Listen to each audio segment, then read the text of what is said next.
DTA Bhagalpur. आइए मित्रों, तहलका मचाते हैं 29 दिसंबर 2022 पेपर टू CDP के प्रश्नों को। देखना है अनिवार्य, क्योंकि आते हैं 1 to 5 में भी और बहुत सारे प्रश्न मैच भी कर रहे होंगे। पहला प्रश्न है आपका स्क्रीन बोर्ड पर। ये कथन है, बच्चों को आरंभिक बाल्यावस्था में विकास को अधिगम हेतु प्यार, देखभाल, केयरिंग वगैरह बहुत से अवसर प्रदान करने चाहिए। बिल्कुल केयर करना चाहिए बच्चों को, है ना? सही बातें हैं। हाँ, जितना प्यार दुलार देंगे उतना बेहतरीन जो है बच्चा अपने आप को समझेगा और समाज में समायोजित हो जाएगा, नहीं तो कुसमायोजित हो जाएगा। रीजन आर कहता है, गंभीर रूप से वंचित बाल्यावस्था के परिणाम। ये देखिए, गंभीर रूप से वंचित बच्चों के भेदभाव हो रहा है चाइल्डहुड स्टेज में, बाल्यावस्था में बच्चों के साथ तरह तरह का जो है ना घिनौनी हरकत कहा जाए, उन्हें जो है ना सुविधाएं मुहैया ना करवाया जाए, उनसे वंचित रखा जाए, डिप्राइव्ड रखा जाए। जैसे आप देखिए, और कहता है उसके बाद ना बाद के वर्षों में बदलना बहुत आसान होता है। कैसे साहब बदलना बहुत आसान होगा? मुझे बताइए। यदि बाल्यावस्था, शैशवावस्था, बाल्यावस्था, ये ना आधारशिला होती हैं। बच्चे इन अवस्थाओं में जो देखेंगे उस हिसाब से ढल पाएंगे, वही परिणाम जो है जीवन में उभर करके आएगा। आप मुझे बताएं, जैसे कोई बच्चा चाइल्डहुड में मर्डर देखता है, तरह तरह के माता पिता के झगड़े देखता है, कल के दिन में भी बच्चा उसी प्रकार समायोजित होता है। हाँ, यदि बार बार झगड़ा होता है समाज में, उन्हें वंचित रखा जाता है, बहन को ज्यादा दुलार प्यार और भाई को कम दुलार प्यार दिया जाता है, या 3 बेटे हैं किसी के, एक भाई के साथ भेदभाव होता है, दूसरों को पूरा प्यार मिलता है, तो बच्चा कल के दिन में एक प्रकार का ऐसा दृढ़ मानसिक संतुलन बन जाएगा जो कि बदलना मुश्किल होगा। बच्चा जो है ना समाज से नफरत करने लगेगा, कट्टा बंदूक सुपारी तक उठा लेगा, क्योंकि उसने वैसी ही चीजें देखी है अपनी बाल्यावस्था में। तो बाद के वर्षों में बदलना आसान होगा क्या? नहीं ना। तो सी नंबर देखिए आपका विकल्प, कि A is true but R is false, और हमारा सी नंबर उत्तर होगा। नेक्स्ट।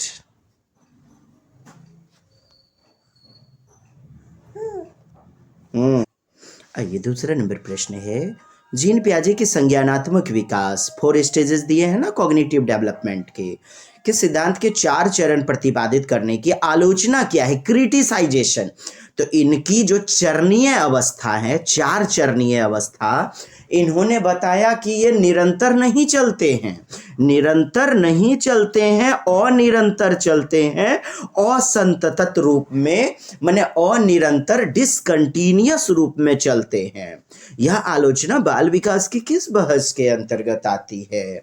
कोई निरंतर कहेगा, कोई अनिरंतर कहेगा, डिसकंटिन्यूअस, यह हमने कई बार बताया भी हुआ है। कुछ विशेष मुख्य गुणों के बारे में ही चर्चा करते हैं जीन पियाजे अपनी 4 अवस्था में। केवल संज्ञानात्मक संप्रत्यय की समझ, इसी के बारे में बताते हैं। तो ये आलोचना है इनकी दोस्त।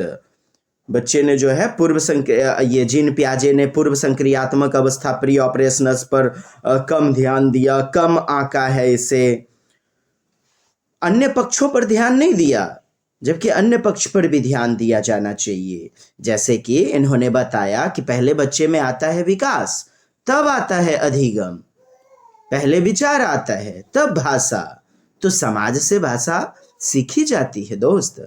मतलब क्या है ना, अनिरंतर डिसकंटिन्यूअस थ्योरी, ये आलोचना है, कई प्रकार के प्रश्न सेट में यह आपके उत्तर के रूप में लिया गया है। चरणीय सिद्धांत, स्टेजेस थ्योरी, जीन पियाजे की, इसमें सबसे प्रमुख आलोचना है। तुम्हारा सी नंबर उत्तर। नेक्स्ट। अधिगम का वह रूप जिसमें बच्चे दूसरों की नकल करके सीखते हैं, दूसरों का अनुकरण करके, जैसे YouTube पर जैसे खाना बनाना सिखाया जा रहा है वैसा ही अवलोकन करते हैं। दूसरों की नकल करके सीखते हैं, तो सामाजिक सांस्कृतिक अनुकरण करके सीखता है एक बालक। कहा है वाइगोत्स्की ने। व्यवहारवादी तो अल्बर्ट बंडूरा वगैरह, ये आपके जो है जेबी वॉटसन, थॉर्नडाइक, स्किनर होंगे। अन्वेषण जीन पियाजे के साथ जाएंगे आप, और वाइगोत्स्की में भी जाते हैं। बट सबसे बड़ी बात है यहाँ दूसरों का अनुकरण दिया है।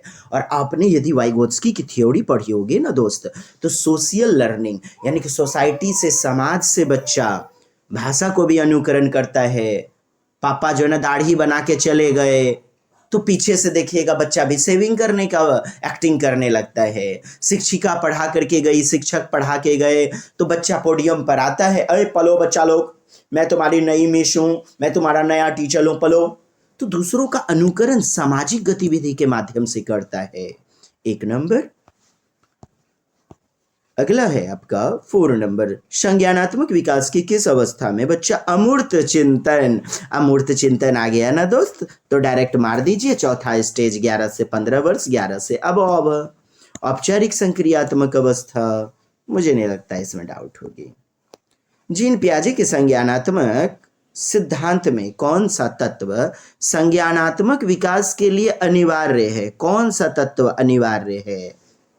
देखें, वातावरण का अवलोकन, यह अवलोकनात्मक अधिगम तो अल्बर्ट बंडूरा का है। और दूसरा आप ये समझें कि वातावरण यानी कि समाज से जोड़ते हुए अवलोकन, आप वाइगोत्स्की के साथ जा सकते हैं। आप ये देखिए, ये 3 नंबर स्टेटमेंट देखिए, सक्रिय खोज दिया गया है, खोज दिया गया है ना। और दूसरा इन्होंने क्या कहा है कि बच्चे भौतिक संसार पर क्रिया करके सीखते हैं, अपनी समझ का निर्माण करते हैं भौतिक संसार पर। तो आसपास का परिवेश भौतिक संसार ही तो हुआ, और सक्रिय भी तो है पासवर्ड के रूप में। बच्चों को सक्रिय अधिगम करता बताया है। उद्दीपक अनुक्रिया नहीं, ये तो थॉर्नडाइक का सिद्धांत है दोस्त, बड़ों के द्वारा पुनर्बलन नहीं। आपका सी नंबर। अगला प्रश्न है 6 नंबर, कौन सी स्थिति पाढ़ का उचित, पाढ़ यानी कि स्कैफोल्डिंग, ढांचा निर्माण है ना, ढांचा निर्माण, बच्चों को मदद मुहैया करवाना, क्यूज एंड क्लूज देना, जरूरत के समय बच्चों को उचित मात्रा में प्रश्नों को हल करने में मदद देना। प्रश्न को हल नहीं किया जा रहा है, डिट्टो मदद मुहैया करवाया जा रहा है, सहायता। और आप जानते हैं इसे ही तो स्कैफोल्डिंग, पाढ़ निर्माण, मचान निर्माण, ढांचा निर्माण कहते हैं। सुमित अपने मित्र की अपनी उत्तर पुस्तिका उत्तरों की नकल करने के लिए देता है। ये तो हो गया ना उत्तर को डायरेक्ट छाप लेना, जबकि उत्तर को हल करने के लिए मदद देना, मदद, सहायता, ये होता है स्कैफोल्डिंग। सुमित अपने मित्र को सभी प्रश्नों के उत्तर उसकी पुस्तिका में स्वयं लिखकर मदद करता है। ये कौन सा? बच्चे में क्रिएटिविटी कहाँ से आएगी? बच्चा रचनावादी कंस्ट्रक्टिविज्म कहाँ से बन पाएगा?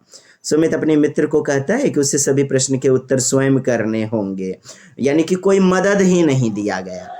मदद न देना है, क्या होता है स्कैफोल्डिंग? खुद की मदद।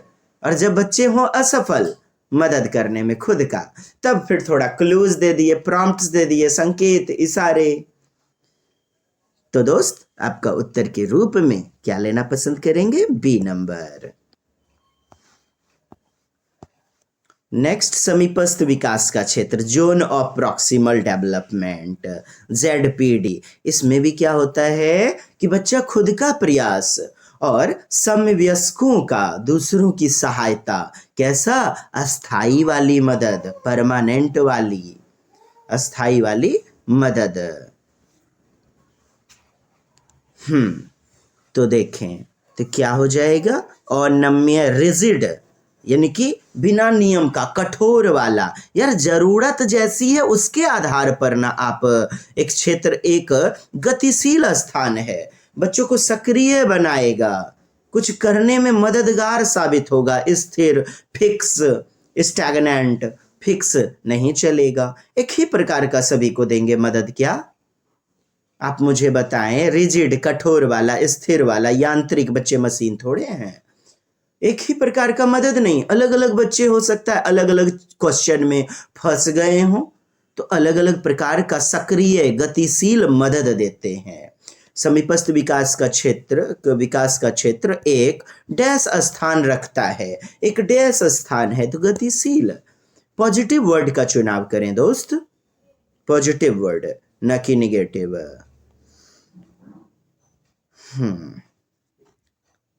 छठा नंबर तो आपका हो चुका है। चलिए अब 7वां नंबर जी, अब 8वां नंबर देखा जाए। 8वां नंबर में क्या है दोस्त? निम्नलिखित में कौन सा लॉरेंस कोहलबर्ग के नैतिक विकास के सिद्धांत की समीक्षा करता है? नैतिक विकास के बारे में कौन सा चरण बताता है? कोहलबर्ग के सिद्धांत में 3 स्टेज हैं और 6 उपचरण हैं। चरण की बात करें तो 3 ही है ना, ये गलत। कोहलबर्ग का नैतिक विकास विवेचन पर प्रस्ताव स्त्रियों की नैतिक परिपक्वता का कम आकलन करता है। जी बिल्कुल, स्त्रियों के बारे में भेदभाव करता है, स्त्रियों को कम आंका गया है। यानी हिंज जो थे हाइनस कहानी के कथाकार, उसके काल्पनिक कथा के कहानीकार, तो उन पर आधारित था जो कि पुरुष थे। कौन? Highness, hinge. कोहलबर्ग के सिद्धांत के चरण पियाजे द्वारा संज्ञानात्मक विकास के वर्णनों के क्रमों के लक्षणों को चित्रित करता है। कहता है पियाजे के तो 2 ही चरण थे, उन्हीं के विकास के क्रम के लक्षण को वर्णन किया है क्या, चित्रित किया है? नहीं ना, उनके सिद्धांत को लिया है, उन्हीं के सिद्धांत पर इन्होंने क्या किया हुआ है? शोधन किया हुआ है, संशोधित किया गया है। लेकिन यहां क्रम के बारे में बोला जा रहा है, यहां आपको क्रम के, ऐसा नहीं फंस मत जाइएगा। कहता है stages of Kohlberg theory draw upon the characteristics used by पियाजे to describe the sequence of cognitive development. Sequence of cognitive development पियाजे ने क्या कहा? हेट्रोजीनस 2 से 8 वर्ष / 9 वर्ष और 9 से 11 वर्ष होमोजीनस स्वायत्ता और पहला वाला परायत्ता। तो उनसे कहीं अलग हट करके इन्होंने वर्णन किया। क्या? पूर्व परंपरागत, उत्तर परंपरागत अवस्था, नियम कायदे कानून, अच्छा लड़का अच्छी लड़की। तो इन्हीं के क्रम के लक्षणों को चित्रित किया है, ऐसा कहना होगा गलत। समझिए ना, इन्हीं के क्रम के लक्षण को चित्रित किया है, क्या क्रम यहां दे दिया है, इसीलिए गलत। कोहलबर्ग ने अपने भागीदारियों के साथ लंबे समय तक अध्ययन किया। नहीं, कहां लंबे समय तक अध्ययन किया? उनमें उसने 3 से 4 वर्ष के अंतराल में उनका साक्षात्कार किया। नहीं साहब, बिल्कुल नहीं। इन्होंने अपना सिद्धांत दे डाला, कम आंका गया। केंद्रित शिक्षण प्रणाली दिया गया है, चाइल्ड सेंटर्ड एजुकेशन, यानी कि बच्चों को भगवान के रूप में देखा जाए। बच्चों की योग्यता, क्षमता, रूप, रंग, व्यक्तिक विभिन्नता, सबका ख्याल रखते हुए उनकी आवश्यकता, जरूरतों के आधार पर विविधतापूर्ण गतिविधि को समाहित करना चाहिए। सही बात है, बहुविविध प्रकार के मेथड अपनाए जाने चाहिए, है ना, बहुविविध प्रकार के। दूसरा, प्रजातांत्रिक कक्षा, बाल केंद्रित को क्या प्रजातांत्रिक कक्षा भी कहा जाता है। जैसे लोकतंत्र की परिभाषा, प्रजातंत्र की परिभाषा, जनता का जनता के लिए, जनता के द्वारा किया गया शासन। तो आपकी कक्षा में जनता क्या? बच्चे ही तो होंगे। तो परिभाषा क्या? बच्चा का, बच्चे के द्वारा, बच्चे के लिए किया गया हर गतिविधि, शिक्षण शास्त्रीय पेडागोजिकल मेथड, तो समुन्नत गुणवत्तापूर्ण बनाता है। सही है, बच्चों के मनोवैज्ञानिक विकास का ध्यान रखता है, साइकोलॉजिकल, इसीलिए तो साइकोलॉजी पढ़ाई जाती है कि बच्चों की तार्किक चिंतन का एक नजरिया शिक्षक को प्राप्त हो सके। अध्यापकों की सत्ता, जी नहीं, अध्यापक नहीं, टीचर सेंटर्ड नहीं होगा, तो यह गलत है। 1, 2, 3 किस विकल्प में है? आपका डी नंबर। एक माध्यमिक कक्षा में जेंडर अलगाव, क्या जेंडर भेदभाव, जेंडर भेदभाव के आधारित बैठने की व्यवस्था, जैसे लड़कियां एक साथ बैठेंगी, लड़के अलग जो है ना लड़कों के ग्रुप में बैठेंगे, तथा सख्त, अच्छा ये तो भेदभाव हो रहा है ना, जेंडर रूढ़िवादिता को बढ़ाया जा रहा है ना। सख्त जेंडर आधारित अधिगम क्रियाकलाप, सख्त जेंडर, एकदम जेंडर पर आधारित क्रियाकलाप, लड़कियां जो है आर्ट्स लेंगी, लड़के विज्ञान लेंगे, तो ये चीजें ना रूढ़िवादिता को बढ़ाएंगे। ये देखिए, जेंडर स्टीरियोटाइप को लीड नेतृत्व करेंगे, जेंडर रूढ़िवादिता को बढ़ाएंगे। सी नंबर, समानता नहीं, सुसाधित करेंगे, रूढ़िवादिता में लचीला, ये सब पॉजिटिव आपका मिल रहा है। समता को सुसाधित करेंगे, समानता को बढ़ाएंगे, ये पॉजिटिव। निगेटिव विकल्प चुनना है ना, निगेटिव सी नंबर होगा और यही हमारा उत्तर होगा, क्योंकि यहाँ भेदभाव किया जा रहा है। स्टेटमेंट पढ़े मित्र। बुद्धिमत्ता को मापने के लिए बुद्धि लब्धि परीक्षाओं का प्रयोग, यानी कि इंटेलिजेंस कोसेंट का प्रयोग, बुद्धि लब्धि बुद्धिमत्ता को मापने के लिए वैध है, क्योंकि यह बुद्धिमत्ता के शुद्धता से संबंधित से वैध है। कैसे दोस्त? जैसे कि अभी बच्चे की उम्र 10 वर्ष है, आपने बुद्धि लब्धि माप लिया, ठीक, तो क्या बच्चा यदि मूढ़ आता है, यदि बच्चा 25 से 50 के बीच में आता है, औसत बुद्धि यानी कि 70 के करीब आता है उसकी बुद्धि लब्धि, तो क्या बच्चे कल के दिन में बेहतर नहीं कर पाएंगे? करते हैं ना दोस्त। तो बुद्धिमत्ता का प्रयोग क्या है ना, बच्चों की आलोचना है, क्योंकि कई परीक्षाओं में सांस्कृतिक पक्षपात झलकता है। जी बिल्कुल, कई प्रकार के टेस्ट लेते हैं और टेस्ट लेकर के बुद्धि लब्धि को माप लिया जाता है।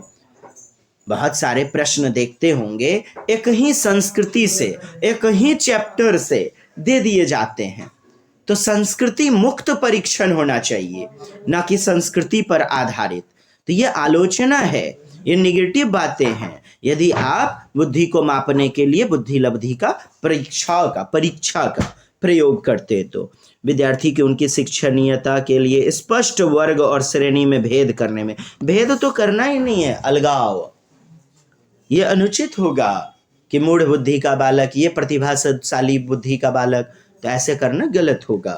अध्यापकों को विद्यार्थी की अकादमिक यानी कि एकेडमिक परफॉर्मेंस, जैसे 3 क्लास में, 4 क्लास में, 5 क्लास में बच्चे ने कितने नंबर प्राप्त किए हैं, सफलता को संभावित करने में मदद करता है।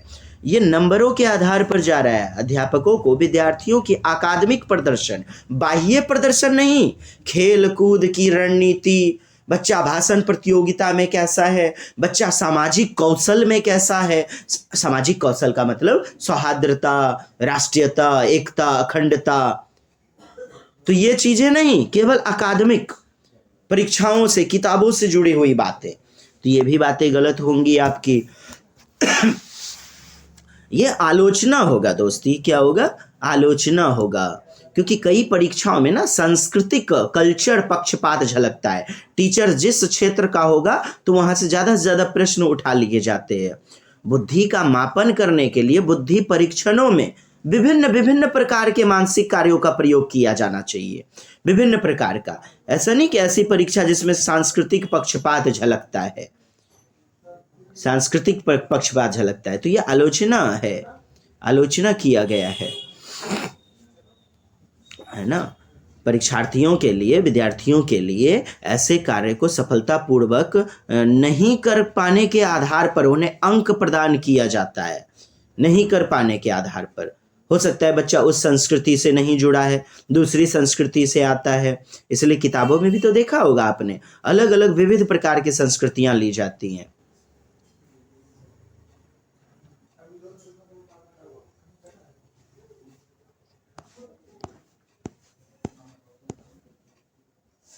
ट्वेल्व नंबर, राष्ट्रीय शिक्षा नीति 2020 के अनुसार विद्यार्थी के किन आयाम की प्रगति व अद्वितीयता को शामिल करना चाहिए? क्या? Progress as well as uniqueness, यानी प्रत्येक बच्चा अपने आप में विशिष्ट है, यूनिक है, अद्वितीय है। बिल्कुल सही बात है। तो चहुमुखी विकास बच्चे का कैसे होगा भला? संज्ञानात्मक, सामाजिक, आध्यात्मिक, क्या बताया था? आध्यात्मिक नहीं लेना है आपको, ये धर्म के नाम पर झगड़े फसाद भी करवाता है। संज्ञानात्मक भौतिक, ये बड़ा विकल्प चुनिए ना आप। Cognitive affective psychomotor, B S Bloom ने भी कहा है। क्या बच्चा संज्ञानात्मक, भावात्मक, मनोगत्यात्मक यानी क्रिया करके सीखना, तो तीनों गतिविधि मिल गई ना। ये भौतिक को हटाइए ना, फिजिकल वाला जो कॉन्सेप्ट है, जो थ्योरी है, उसके आधार पर चलिए ना। चलिए आपका उत्तर के रूप में सी। अच्छा, वो 12 नंबर ये जो है आपका,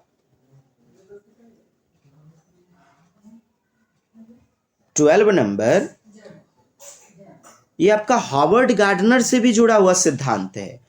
हार्वर्ड गार्डनर में क्या कहा गया है आलोचना में कि विभिन्न प्रकार की बुद्धि यानी कि बुद्धिमत्ता विभिन्न प्रकार की, तो यह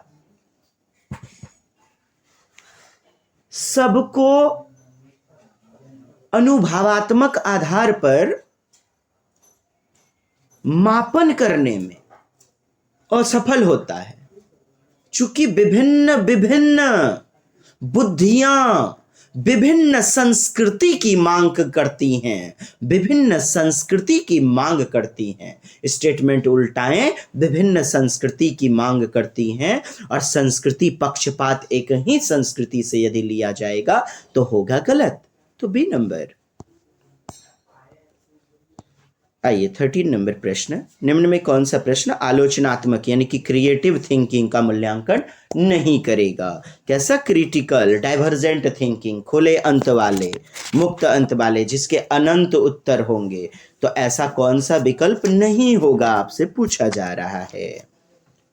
यानी कौन सा अभिसारी चिंतन होगा?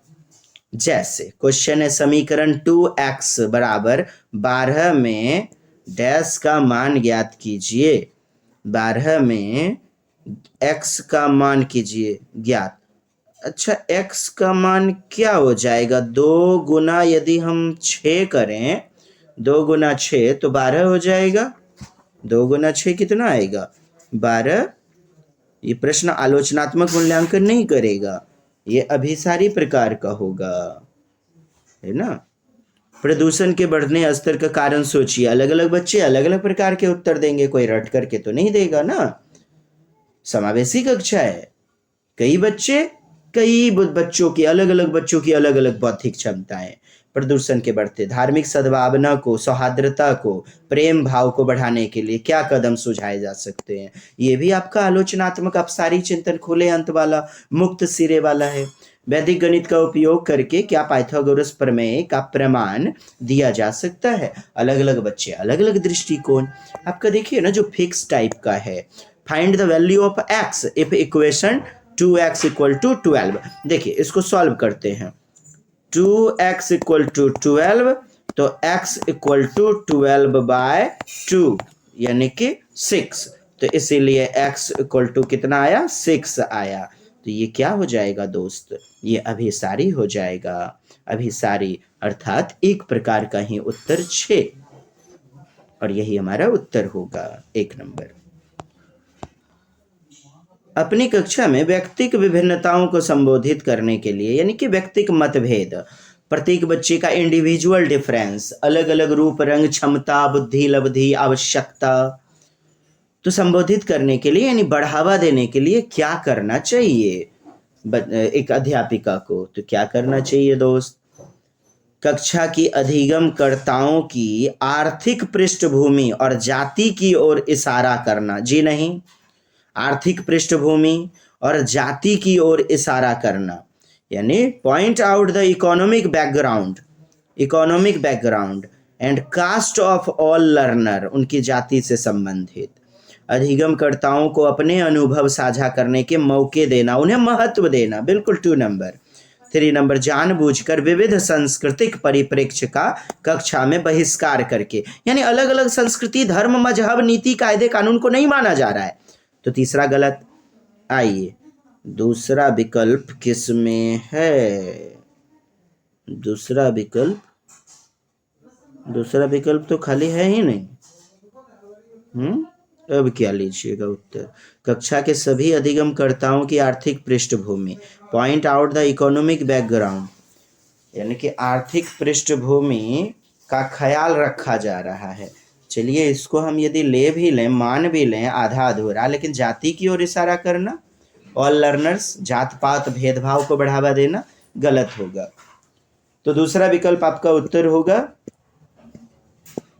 ये, केवल 2 नंबर सही है। अब आप देख लें क्या करना है। आई एम नॉट अंडरस्टैंडिंग, मुझे मेरी समझ से बाहर है, यहाँ विकल्प तो मौजूद ही नहीं है, तो क्या करोगे आप?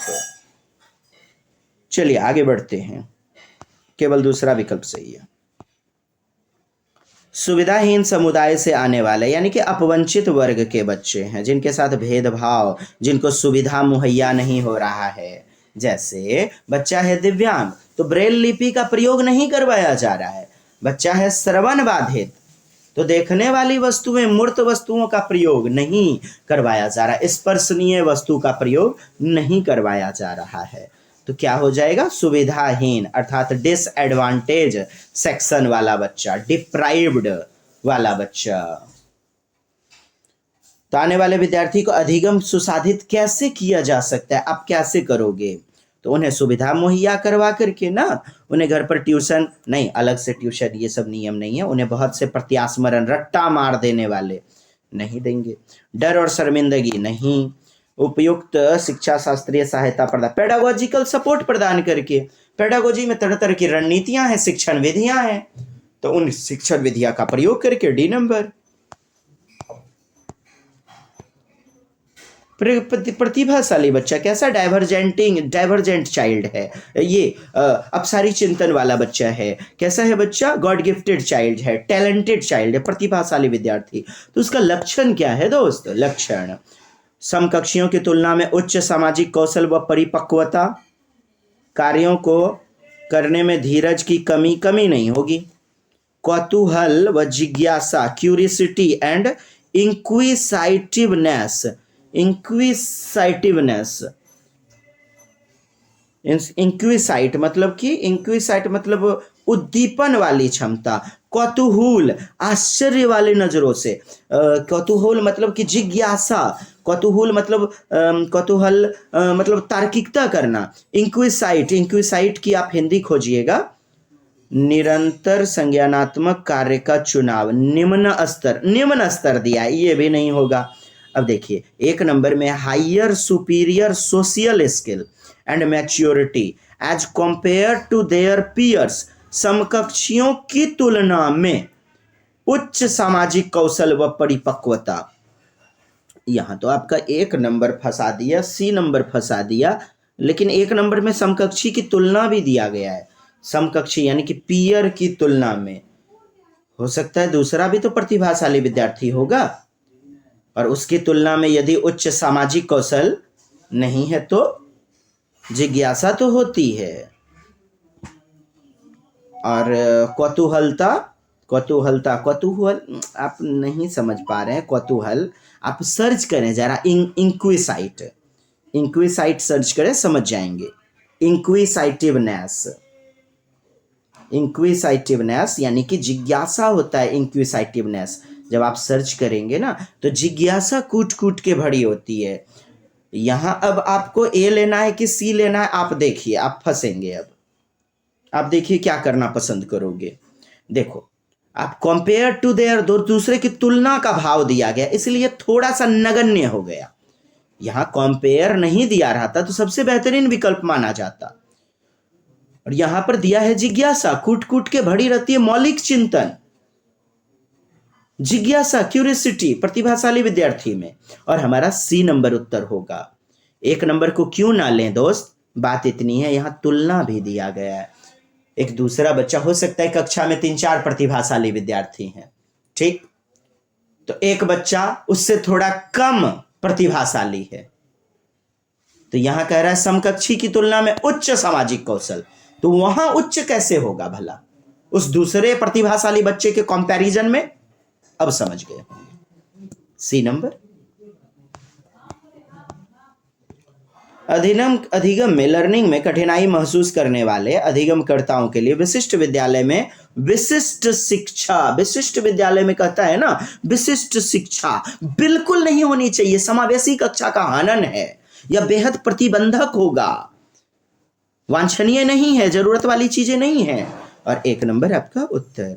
कठिनाई वाले पृथक किया, अलग नहीं करना है, चुनिए क्योंकि अधिगम के विद्यार्थी वांछनीय है, कहता है कि जरूरत वाली चीजें हैं, आजीविका पर केंद्रित नहीं, ये क्योंकि वांछनीय नहीं है, क्योंकि यह महंगी है तथा शिक्षकों से अत्यधिक काम की अपेक्षा रखती है। ये कोई बात हुआ भला?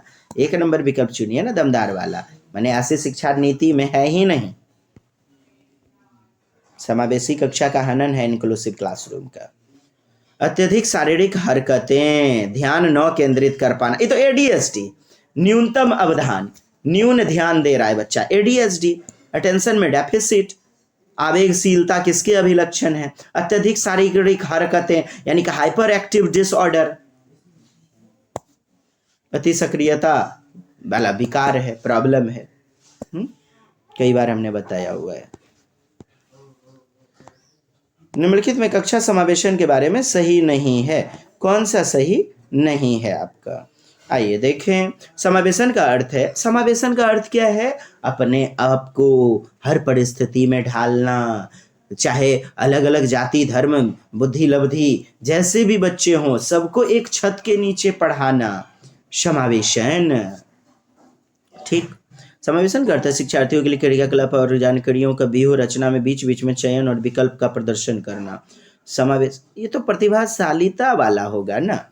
समावेशन का सभी शिक्षार्थी के मानकीय स्तर, एक जैसा स्तर अधिरोपित किए बिना स्वीकृत किया जाए, यानी कि बच्चे के स्तर को बिना देखे हुए, बिना अधिरोपित किए हुए स्वीकृत कर दिया जाए, लागू कर दिया जाए। स्टैंडर्ड टाइप का, एक ही टाइप का ऑथेंटिक नॉर्म, एक ही प्रकार का नियम नहीं। समावेशन शिक्षार्थी को उनकी अकादमिक योग्यताओं के आधार पर वर्गीकरण और नामीकरण शामिल है। अकादमिक योग्यता के आधार पर वर्गीकरण और नामीकरण शामिल है। मानकीकृत नामीकरण शामिल है, ये भी गलत आपका हो जाएगा, ये भी गलत हो जाएगा आपका। समावेशन में विविध प्रकार के शिक्षण शास्त्रीय युक्तियां और प्रत्येक विद्यार्थी के सीखने की गति को ध्यान में रखना शामिल है। बिल्कुल ये सही है हमारा। अच्छा, 1 नंबर विकल्प फिर से देख लें। समावेशन का अर्थ है शिक्षार्थियों के लिए क्रियाकलाप और अनुभव की व्यूह रचना में बीच बीच में चयन और विकल्प प्रदान करना। ये सही है, यह भी विकल्प हमारा सही है। ठीक है, सही है। तो पूछ क्या रहा है यार? निम्नलिखित में कौन सा कथन समावेशन? अच्छा, सही नहीं है। अच्छा, कौन सा सही नहीं है? अच्छा, बी नंबर पढ़ते हैं। Inclusion implies accepting all learner without imposing norm। अच्छा, नॉर्म को नहीं लागू किया जा रहा है, यह विकल्प सही है दोस्त। देखिए ना, समावेशन में सभी शिक्षार्थियों को मानवीय स्तरों को अधिरोपित किए बिना स्वीकृत किया जाए, यानी कि मानकीय स्तर को लागू नहीं किया जा रहा है। यहां अंग्रेजी में बेहतरीन क्लियर है। Inclusion implies accepting all learners without imposing, यानी विदाउट, बिना उनको अध्यारोपित किए, बिना लागू किए हुए, किसको? नॉर्म्स, स्टैंडर्ड को। यह भी विकल्प सही हो गया। गलत क्या हो गया? सरासर एकदम बेहतरीन वाला गलत, सी नंबर उत्तर के रूप में। 20 नंबर दृष्टिबाधित बच्चा है। कैसा है बच्चा? दिव्यांग है आंखों से। हाँ, तो आप क्या करोगे? उपयुक्त विराम के साथ स्पष्ट रूप से जोर जोर से बोलना। बच्चा दृष्टिबाधित है, सुन तो सकता है, जब जोर जोर से बोला जाएगा तो सही है। लिखित को वाचन में बदलने के लिए सॉफ्टवेयर का इस्तेमाल, सही है। बच्चा कान से तो मजबूर नहीं है ना। तीसरा, विविध तरह के रंगीन कार्यपत्र। अरे देख थोड़े सकता है रंगीन कार्यपत्र, देखिए नहीं सकता है तो चित्रांकन गतिविधि क्यों ले रहे हैं? इस पर सीए सामग्री लेना चाहिए। 1, 2, 4 आपका उत्तर के रूप में। 1, 2, 4 किस में है? 1, 2, 4 सी नंबर में, और यही हमारा उत्तर हो जाएगा। आगे बढ़े। सामाजिक रचनावादी कक्षा की क्या विशेषता है? सोशियल कंस्ट्रक्टिविज्म, यानी कि समाज से बच्चा सीखता है। सामाजिक रचनावादी कक्षा। अस्थायी बैठने, अस्थायी आसन व्यवस्था गलत, शिक्षकों द्वारा निर्देशन तथा विद्यार्थी का निष्क्रिय पालन, निष्क्रिय नहीं सक्रिय होना चाहिए, विद्यार्थी द्वारा जानकारी स्मरण, रट्टाफिकेशन गलत, समूह में काम के विषय पर चर्चा करना, यस समूह में, तभी तो बच्चा कंस्ट्रक्टिविज्म हो पाएगा, कंस्ट्रक्ट करेगा नॉलेज को। जब कोई विद्यार्थी स्कूल में अच्छा प्रदर्शन नहीं करता है तब एक शिक्षिका को क्या करना चाहिए, शिक्षा व्यवस्था तंत्र का विश्लेषण करना चाहिए, यानी कि शिक्षण व्यवस्था में आखिर कहाँ प्रॉब्लम हो रही है, कहाँ त्रुटि हो रही है, कहाँ पठन पाठन में बच्चा पिछड़ रहा है, अपने सिस्टम को सुधारिएगा, दुरुस्त कीजिएगा। माता पिता को दोषी जी नहीं, विद्यार्थी को शर्मिंदा नहीं, विशिष्ट स्कूल में भेजना ये तो नियम ही गलत है। आपका 1 नंबर। अगला 23 नंबर।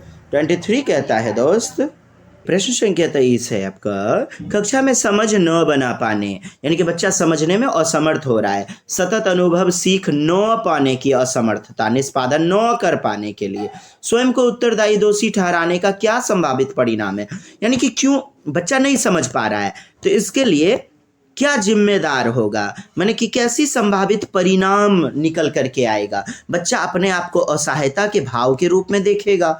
1 नंबर। बेहतर सीखने का ये तो पॉजिटिव है, मास्टरी ओरिएंटेड लक्ष्य, लक्ष्य निपुणता आधारित, ये तो पॉजिटिव होगा ना। आपको जो है ना कई बार बताया है ये योग्यता की वृद्धि परक, वृद्धि होगी, ये भी सही है। क्या गलत है? 1 नंबर, और यही हमारा उत्तर होगा, यानी कि दोषी ठहराने के लिए संभावित परिणाम। आखिर परिणाम बच्चा सीख नहीं पा रहा है तो क्या रिजल्ट मिलेगा भविष्य में, बच्चा अपने आप को हेल्पलेस समझेगा, असहाय। 1 नंबर।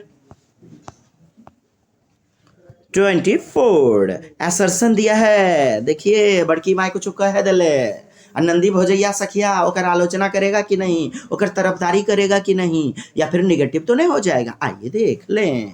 कक्षा कथन ए असर्सन, एक अध्यापक को ऐसी अधिगम कार्य नहीं अभिकल्पित करना चाहिए जो बच्चों को पाठ्यपुस्तक के अलावा किसी और स्रोत से ज्ञान अर्जन बढ़ावा दे, यानी कि पाठ्यपुस्तक को ही केवल प्रमुखता देना, बाह्य गतिविधि को प्रमुखता नहीं देना, तो गलत हो जाएगा। रीजन, अधिगम और ज्ञान संप्रेषित होते हैं और इच्छित या सृजित नहीं होते हैं, माने कि संप्रेषित होते हैं। कैसे होते हैं? Learning and knowledge is transmitted and not sought और कंस्ट्रक्टेड, ज्ञान की रचना नहीं की जा सकती है, not sought, seek sought, sought seek, seek माने खोजना, अंग्रेजी में समझ पाएंगे आप, और वहाँ एग्जाम में भी यही करना है, हिंदी के साथ अंग्रेजी देखना है। अधिगम और ज्ञान संप्रेषित होते हैं, यानी कि जबरदस्ती ही ना एक माता पिता से दूसरे में ट्रांसमिटेड होते हैं। इसे जो है ना इच्छित या सृजित, सृजनात्मकता नहीं किया जा सकता है, यानी कि कंस्ट्रक्ट नहीं किया जा सकता है, तो दोनों विकल्प गलत हैं। D number. अर्थपूर्ण सीखना, मीनिंगफुल लर्निंग, ठीक, मीनिंगफुल लर्निंग। देखिए एक रूपीय रूप से होता है, न कि वर्तुलाकार, नहीं, वर्तुलाकार मतलब सर्कुलर, यानी कि वृत्ताकार, बहुमुखी है, तो होता है ना दोस्त, ये गलत तब होता है जब शिक्षक विद्यार्थियों के संवेदनात्मक पहलुओं को नकार देते हैं, संवेगों का ख्याल रखना चाहिए। शिक्षकों द्वारा सीधे निर्देशन द्वारा निर्देश देना, निर्धारित अंतःक्रिया करवाइए, यस 4 नंबर। अंतःक्रिया जब करवाएंगे, समूह में बनाएंगे, बच्चे को एक दूसरे के साथ गतिविधियों के साथ जोड़ेंगे, तो बेहतरीन रूप में बच्चा मीनिंगफुल अंडरस्टैंडिंग कर पाएगा। आइए 26, विद्यार्थियों को अधिगम के प्रति प्रेरित, मोटिवेटेड करने के लिए किस तरह के लक्ष्यों को बढ़ावा देना चाहिए? दृष्टिकोण केंद्रित लक्ष्य, दक्षता लक्ष्य, यानी approach focused, mastery oriented goals, बिल्कुल सही है। अप्रोच फोकस्ड, अप्रोच अर्थात बच्चे का नजरिया जैसे बाल केंद्रित नहीं होता है, वैसे ही दृष्टिकोण, यानी कि उनके पास एक लक्ष्य हो, फोकस हो लक्ष्य पर। परिहार तो होता है दूर भागना, किसी चीज को अवॉइड कर देना, परिहार पर केंद्र है उसका लक्ष्य, दूर भागना तो गलत होगा। और परफॉर्मेंस यानी दूसरों को दिखाना। सी नंबर, दृष्टिकोण केंद्रित प्रदर्शन लक्ष्य, कैसा? दृष्टिकोण और उसके साथ प्रदर्शन दिया है, परफॉर्मेंस गलत होगा। दूसरों को दिखाने के लिए नहीं पढ़ते हैं, खुद की समझ विकसित करनी चाहिए। डी नंबर, अवॉइडेंस, फिर परिहार आ गया, परिहार केंद्रित दक्षता, तो यह भी गलत। ये मास्टरी तो सही है, लेकिन अवॉइड कर देना, किसी चीज से दूर भागना, हे भगवान हे भगवान हम जो है ना फिसड्डी बच्चा नहीं आए, मेरा रिजल्ट थोड़ा सा जो है ना ऊपर कम से कम रिजल्ट आ जाए, 2-4 बच्चा से कम ऊपर। इस चीज को परिहार और मास्टरी ओरिएंटेड, इसको हमने कक्षा में बहुत बेहतरीन ढंग से बताया है। हमारे मित्रगण जो ऑफलाइन कक्षा किए हुए हैं उनको काफी बेहतरीन समझ विकसित हुई होगी। इधर 16 दिन के अंदर हाल फिलहाल में बेहतरीन बताया हुआ है। चलिए, यह हमारा गलत होगा, 1 नंबर सही होगा, चूंकि यहां पॉजिटिव ही दिया गया, दृष्टिकोण केंद्रित, दक्षता लक्ष्य। 27 नंबर परासंज्ञान मेटाकॉन। तो इसके अंतर्गत ना समस्या समाधान के कौशल, तार्किक चिंतन, संज्ञान, मतलब हर प्रकार की गतिविधि आती है। यह संज्ञान को भी नियंत्रित करता है, अपनी सोच को दिशा प्रदान करता है, समस्या समाधान के सोच को निखारता है।